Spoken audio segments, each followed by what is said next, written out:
자, 사건, 사고가 요즘에 계속 반복이 되고 있습니다. 물론 일어나서는 안 되는 이런 대형 사고, 그런데 안방까지 이런 사고의 참상을 리얼하게 전달하는 것이 바로 언론의 몫이고, 그런데 이 언론의 몫을 충실하게 도와주는 기구가 요즘에 새로 유행하고 있습니다. 바로 헬리캠입니다. 아까 오프닝 때 저희가 21층 옥상에서 그 촬영한 얘기들을 쭉 보셨었죠.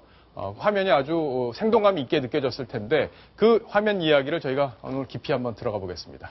자, 그 얘기 먼저 앞서서 오늘 어제 있었던 사건, 사고 이야기 먼저 다시 한번 정리를 하고 넘어가겠습니다. 자, 윤 기자. 네. 어제 그 영종대교에서 사고가 발생했었잖아요. 네. 그 이야기 먼저 좀 정리를 해주시죠. 네, 무려 106중 추돌 사고가 났었죠. 네. 106대의 차량들이 추돌 사고를 낸 건데요. 도대체 처음에 어떻게 해서 이 사고가 벌어지게 된 건지 영상이 CCTV를 통해서 다 잡혔습니다. 예, 바로 이 네, 부분이군요. 지금 저게 첫 추돌 장면입니다. 앞서가던 소나타 차량을 지금 버스가 들이받고 맙니다. 그러면서 굉장히 파편이 많이 튀는 모습 보셨죠? 예. 지금 앞에 와서 앉는데요. 지금 잘 보이지는 않지만 지금 바로 옆으로 지나간 버스가 또다시 앞에 있던 택시를 들이받았습니다. 그러네요. 그러면서 지금 보시면 줄줄이 차량들이 뒤로 와서 들이받는 모습 보이시죠? 전혀 앞이 안 보였나 보네요. 사고 수습을 하는 과정에서도 저렇게 와서 계속해서 들이받고 있습니다. 근데 왜냐면 지금 보시면 아시겠지만 시야가 굉장히 흐리지 않습니까? 10m 앞이 안 보였다고 할 정도는 지금 와서 이렇게 받는군요. 네. 그러니까 갑자기 안개 속에서 저렇게 멈춰있는 차들이 나타나다 보니까 뒤따라 오던 차량들이 어떻게 할 바를 모르고 계속해서 부딪힌 겁니다. 예, 계속 부딪히는 영상이 나오고 있습니다. 네. 2차 피해를 막기 위해서는 빨리 저럴 때는 밖으로 나가서 있어야 된다는 얘기들 하던데 정말 그게 실감이 나는 그런 상황입니다. 네. 예. CCTV 영상을 저희가 처음으로 입수해서 지금 공개를 해드렸는데 손수호 변호사님. 네.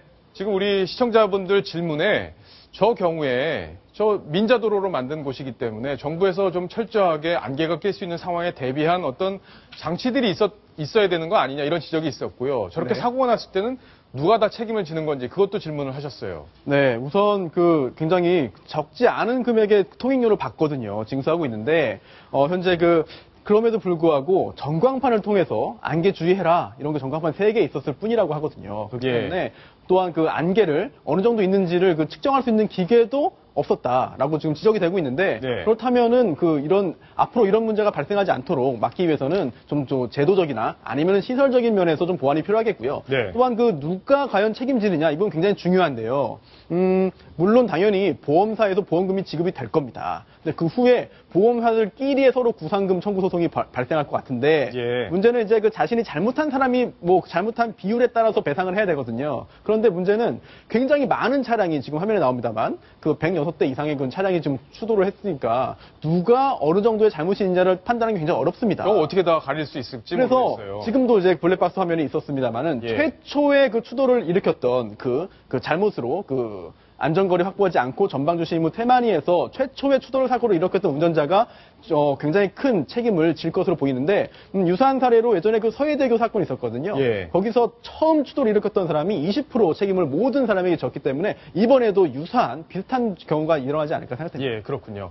윤정혜 기자, 네. 조금 전에 우리가 화면에서 보면은 위에서 이렇게 찍은 화면, 그죠? 이게 헬리캠으로 찍은 건데 헬리콥터와 카메라를 섞은 말이죠, 헬리캠. 네, 맞습니다. 이런 헬리캠으로 찍게 되면은 실제로 사람들이 잘 볼 수 없는 지금 화면에 보시는 것처럼 전체적인 풍경을 담을 수 있지 않습니까?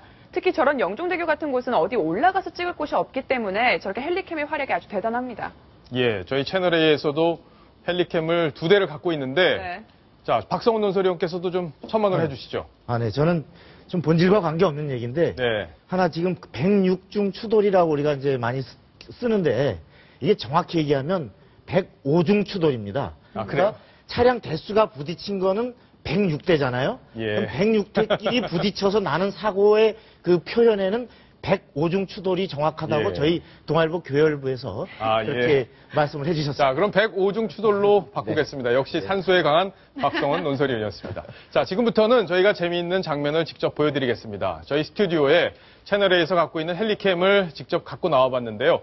우리 촬영 기자 2분께서 직접 시연을 해드리겠습니다. 자, 이호영 영상 취재 기자님 그리고 김용균 기자님 2분 모시겠습니다. 자, 나와주십시오.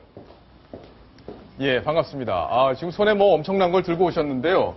자, 이게 저희 2대 다 채널에서 보유하고 있는 헬리캠인가요? 네, 맞습니다. 자, 장비를 좀 일단 간단하게 설명을 좀 해주시죠. 저 작은 기체는요, 예. F550이라는 기체고요. 네. 좀 신속하고 긴급한 영상 취재를 원하는 곳에, 네. 요하는 곳에 사용되고요. 이건 좀 더 안정적인 영상을 구현할 수 있어서 그 영상을 표현할 땐 이 큰 기체를 사용합니다. 예. 자, 그러면 결국엔 이건 바람이 좀 많이 불 때는 이게 좀 상대적으로 안정적인. 맞습니다. 동력 영상 자체가 좀 느낌으로 더 듣겠네요. 크다 보니까 예. 그런 바람의 영향을 잘 이겨낼 수 있는 거죠. 자, 일단 궁금한데 이게 어떤 식으로 작동을 하는지 그리고 어떻게 실제로 화면이 구현이 되는지 직접 한번 우리 시청자분들께 좀 보여주시기 바랍니다. 네, 이 큰 기체는 여기 내부 공간에서 띄우기엔 좀 위험해서요. 예. 작은 기체를 띄워보도록 하겠습니다. 자, 이쪽에 프로펠러들이 한 6개가 달려있네요. 6개입니다. 예, 한번 띄워보시죠.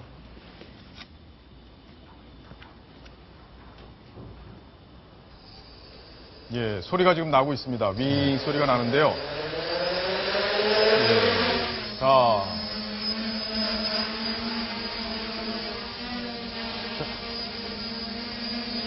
자, 이런 상황에서 카메라가 앞쪽에 달려서 지금 장면들을 잡아내는 모양이네요. 네, 맞습니다. 정면에 있는 영상을 촬영하는데 쓰입니다. 예. 지금 현재는 원래는 이런 헬리캠들은 GPS를 기반으로 운영이 되는데요. 네. 지금은 GPS가 실내다 보니까 GPS가 안 잡혀서 지금 김영균 기자가 저기 본인의 컨트롤만으로 예. 자, 운영하고 이게 있습니다. 이걸로 지금 여기 보면 화면이 여기 직접 찍히는 장면이 여기 액정에 뜨는 거군요. 네, 맞습니다. 예. 그 액정을 보면서 요거 좀 영상을 보여주세요. 확인하고 영상에 좀 잡아주십시오. 요거 어떻게 영상이 나오는지를 한번 좀 보여주셨으면 좋겠는데. 예. 자, 이렇게 찍은 영상을 저희가 미리 사전에 좀 촬영을 해놓은 게 있죠. 그 영상을 좀 보면서 이야기를 했으면 좋겠는데, 이 스튜디오 내를 촬영한 영상, 예. 지금 준비를 하고 있다고 하니까요. 같이 한번 잠시 후에 한번 보도록 하겠습니다. 자, 이게 궁금한 게 가격이 어느 정도 되나요? 이 기체는 카메라를 포함해서 한 500만 원 정도. 500만 원이요?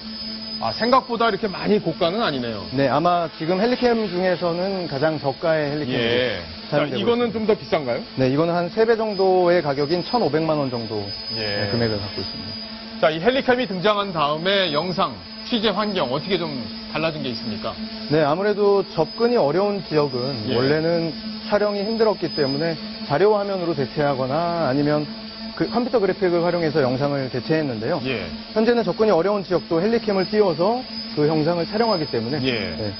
자, 지금 바로 보이는 저 영상이 어제 저희가 직접 헬리캠을 띄워서 촬영했는데, 자, 저때 어떤 상황이었는지, 어떤 식으로 영상을 만들었는지 좀 설명을 해 주십시오. 저희가 현장에 도착했을 때는요. 네. 많은 차량들이 엉켜 있고 네. 정말 안개가 자욱하게 껴있기 때문에 폭격을 맞은 전쟁터 같은 느낌이었어요. 그랬겠네요. 그래서 보통 헬리캠 운영은 시계가 확보된 곳에서만 하는 게 원칙이다 보니까 예. 안개가 걷히길 기다렸습니다. 한 30분가량 기다리다 보니까 안개가 반경 한 50m가량 보이는 정도로 예. 안개가 걷혔습니다. 그래서 바로 운행을 작은 기체를 활용해서요. 작은 걸로 했군요. 네, 예. 바람이 평소보다 심하게 불지 않았고요. 그리고 혹시라도 모를 추락 위험에 대해서 데미지를 최소화하기 위해 예. 작은 기체를 활용해서 영상을 촬영했습니다. 자, 저거는 유병월 씨 관련 사건 네, 때 금수원이군요. 금수원이군요. 지금 취재가 막혀 있는 상황이니까 이렇게 헬리캠을 띄워서 안에 내부 상황을 볼 수 있는 그런 상황일 텐데, 자, 잘못하다가 이거 놓치면은 근데 다시 찾아오거나 이게 망가지거나 이런 확률도 좀 있지 않을까요? 네, 사례로 제가 한강에서 해양 스포츠, 예. 수상 스포츠를 촬영을 하다가 네. 한강에 빠뜨리고 말았습니다. 그럼 잃어버린 거예요? 네, 그래서 한번 들어갔었는데요. 예. 잠수부가 다행히 또 건져서 예. 그걸 다시 활용하고 있습니다. 지금 저게 이미 한강물에 작은 들어갔다 게. 나오는. 예. 고생했네요. 네. 자, 시청자 여러분들 어떻게 보셨습니까? 이 헬리캠 때문에 아마 다양한 시각에서 아주 멋있는 뷰로 영상들을 지금 요즘에 저희가 보내드리고 있는데, 앞으로도 이런 사건, 사고 현장에 저희가 이 헬리캠을 많이 활용하도록 하겠습니다. 오늘 출연해 주셔서 감사합니다. 고맙습니다. 예. 자, 이번 소식 여기까지 정리를 하겠습니다.